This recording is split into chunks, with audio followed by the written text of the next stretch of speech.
Assalamualaikum warahmatullahi wabarakatuh. Hello, meet me again in English time for you.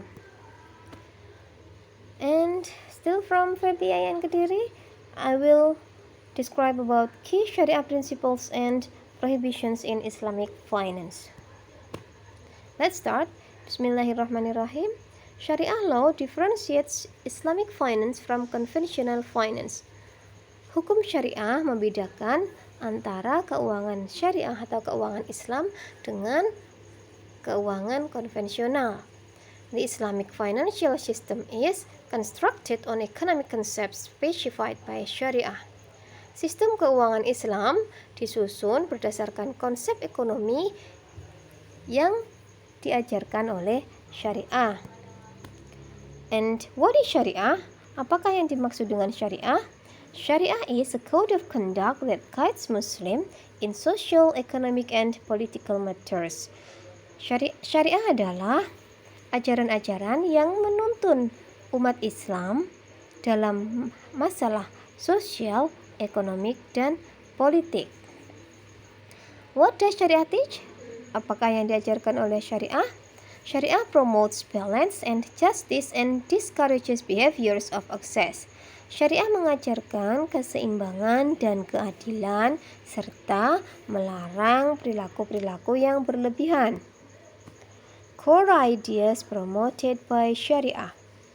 Ajaran-ajaran inti yang diajarkan oleh Syariah adalah: number 1, Allah is the owner of all wealth.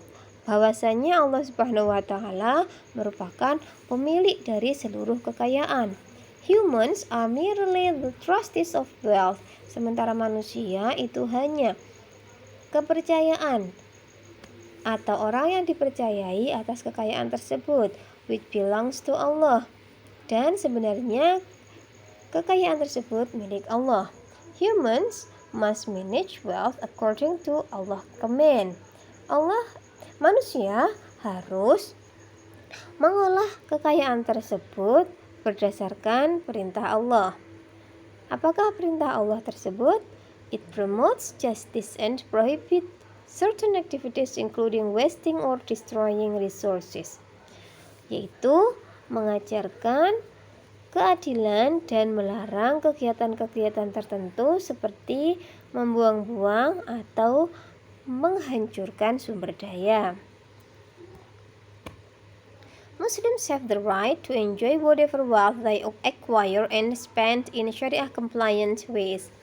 Orang Islam mempunyai hak untuk menikmati kekayaan apapun yang telah mereka dapatkan dan menghabiskannya, tetapi sesuai dengan ajaran-ajaran Syariah.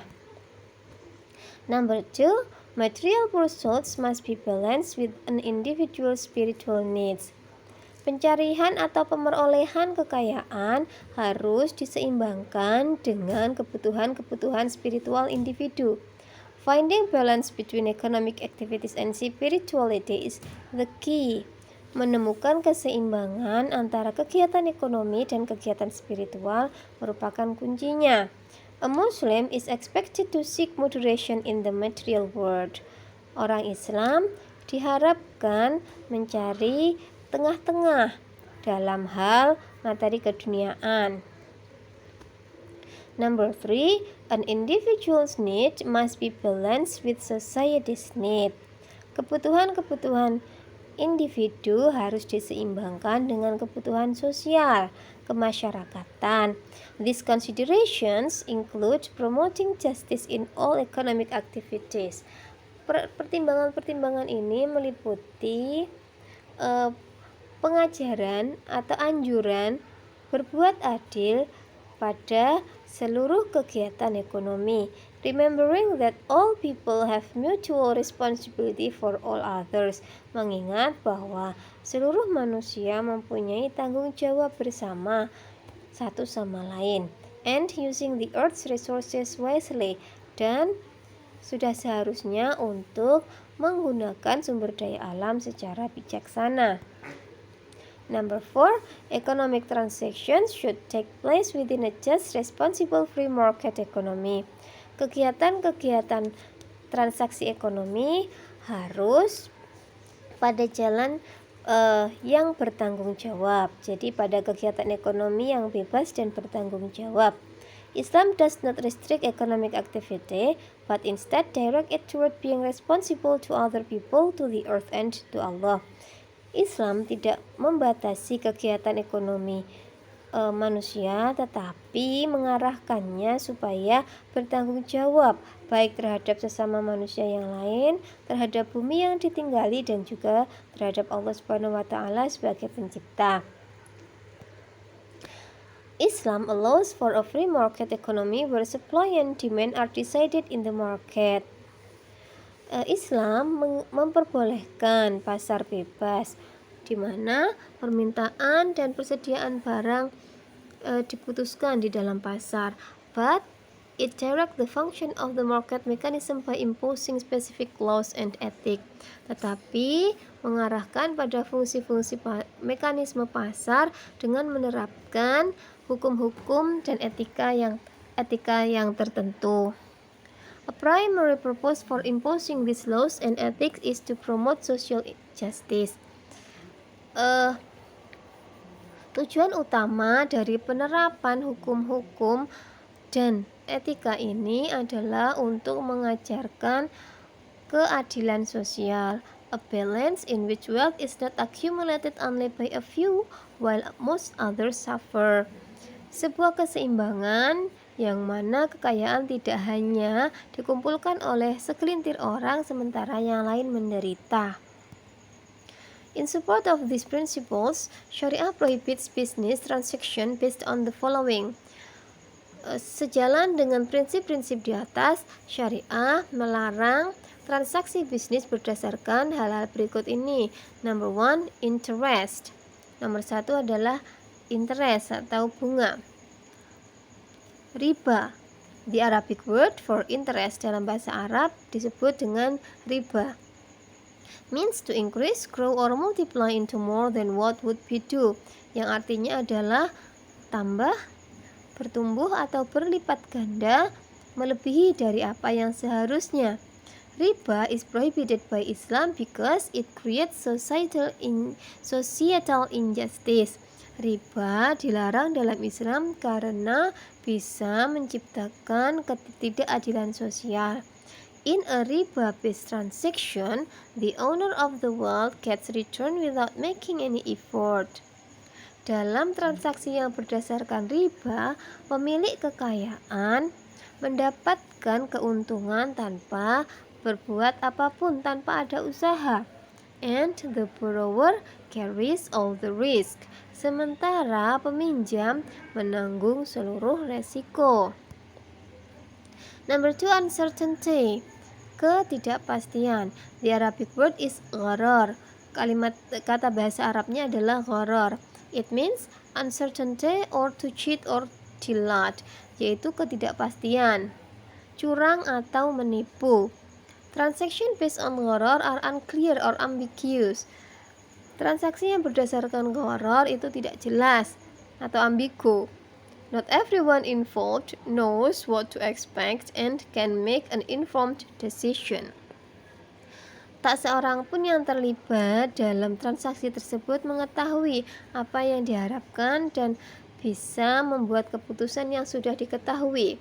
Gharar exists when two parties enter a contract and one party lacks complete information, or when both parties lack control over the underlying transaction. Gharar ini terjadi jika ada dua kelompok menandatangani sebuah kontrak dan salah satu di antara mereka informasinya tidak lengkap, atau bisa juga dua-duanya kekurangan kontrol atau kendali terhadap transaksi tersebut. Number 3, gambling, perjudian. The Arabic words maisir and qimar refer to transaction that involve gambling. Merujuk pada kata bahasa Arab maisir dan qimar, yang artinya transaksi yang melibatkan perjudian. Maisir is the acquisition of wealth by chance instead of by effort. Maisir itu pemerolehan kekayaan dengan kesempatan atau seperti judi. tanpa usaha, tanpa bekerja. Qimar refers to a game of chance. Kalau qimar itu sebuah game atau pertandingan. Both type of transaction are based on uncertainty. Dua-duanya merujuk pada ketidakpastian. No one can know how a gamble will pay off. Tak seorang pun bisa tahu bagaimana sebuah perjudian bisa terbayarkan. Jadi maisir dan qimar ini artinya sama, yaitu perjudian. Number 4, prohibited products and industries. Produk-produk dan industri-industri yang terlarang. Islam prohibits products and industries that considers harmful to society and a threat to social responsibility. Islam melarang produk atau produk dan industri yang termasuk berbahaya, termasuk membahayakan masyarakat dan menjadi ancaman terhadap tanggung jawab sosial.